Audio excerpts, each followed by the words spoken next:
Hey guys, what's up? Welcome back here to today's episode of The Fishing Teacher, and really appreciate you guys coming by the channel to hang out with me today and watch the video. Always very grateful for that. Guys, today we're going to be talking about one of my all-time old favorite lures that work really good during the month of June, and that is the old school Rapala Minnow here.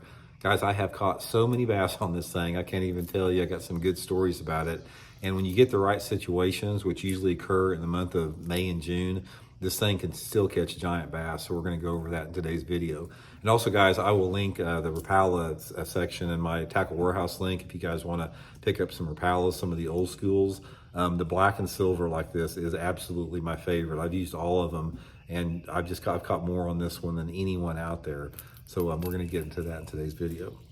Now, this is the lure that I started with. This right here is the number 13 size, but they make a real small one, like a little 2-incher, and that's the one I started out with, wading creeks, like Turkey Creek down by my mom and dad's house, and that's where I learned to bass fish, is fishing a little 2-inch Rapala Minnow in those creeks.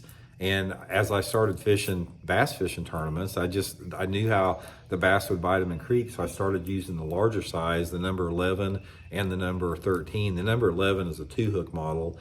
I think I got one here, but this is the number 13, actually, guys, which is my favorite here.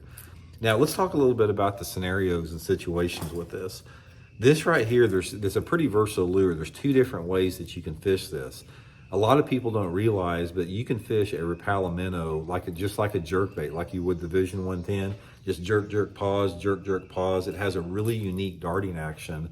And guys, this is the bait that got me in the 1986 Bassmaster Classic, my rookie year. We were fishing a tournament, our last tournament of the year, Lake Chickamauga in Tennessee. It was a May tournament, and I caught him in that tournament, enough fish to qualify for the Bassmasters Classic, jerking this Rapala over the grass beds on Lake Chickamauga. But the main thing, the thing that I have done the best on, and I've caught a lot of fish jerking it like a jerkbait, but the main thing is fishing it as a topwater lure, a very subtle topwater lure. Now, this thing is the best. Here's the scenario with it. If you have a situation where you got some fairly clean water, like water visibility of say 2 to 4 foot, a calm day, like with no wind whatsoever, and clouds in the month of May and June, guys, this is freaking money anywhere you go. I don't care if it's Florida, up north, mid part of the country, anywhere. When you got bass that are in that still shallow in the month of May and June, like, back up in the coves or on the shallow flats, you can take this Rapala Minnow on those low light days with no wind, if you got clear water, and just throw it out there, let it hit the water, let the ripples dissipate, and just twitch it soft like that. And what happens is the lip, just enough to get the lip under the water. You just want it, goes like that, then it floats to the surface, goes like that, just maybe an inch under the surface, floats up. Real slow, let it float up and let the ripples dissipate. You don't want to cover much water with this thing. This is like a real specific type of a spot where you're throwing next to an object around some shade and a little opening in a grass bed, anything like that, where you can be real patient and real slow working it.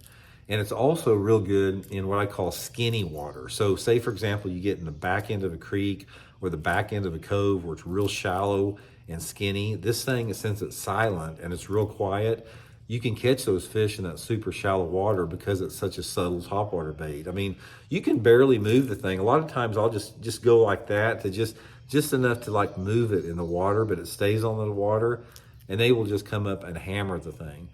But guys, a lot of people don't fish it, but this thing is still one of the most effective topwater or jerk baits that you can use all year long, as far as when those fish are in shallow water, not in the wintertime, obviously, but I've done the best, like I said, in May and June. I just wanted to pass it along with you guys because a lot of people never use this. They don't even think about it anymore.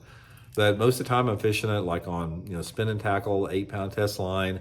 I will use monofilament line if I'm exclusively working it as a topwater. If I'm jerking it down like a jerk bait, I will work it on fluorocarbon line, but usually 8-pound test mono, fishing it subtly. And a lot of you guys know Bernie Schultz, famous Florida fisherman out there. This is one of Bernie's favorite lures still. Bernie has caught a bunch of giants in Florida on this thing. And but you got to have those set of conditions. I'll give you one scenario, sort of gives you a good baseline what to look for. We were fishing a tournament down at Lake Okeechobee. This has been quite a long time ago. And I was fishing back behind a bunch of thicker grass where it sort of opened up you had a lot of openings and you had some clear water visibility, excuse me, about 3 foot or so, that black tannic looking water. And there was isolated grass around, just a really good open looking spawning area. And we had a day out there that it was cloudy, misty rain, no wind whatsoever.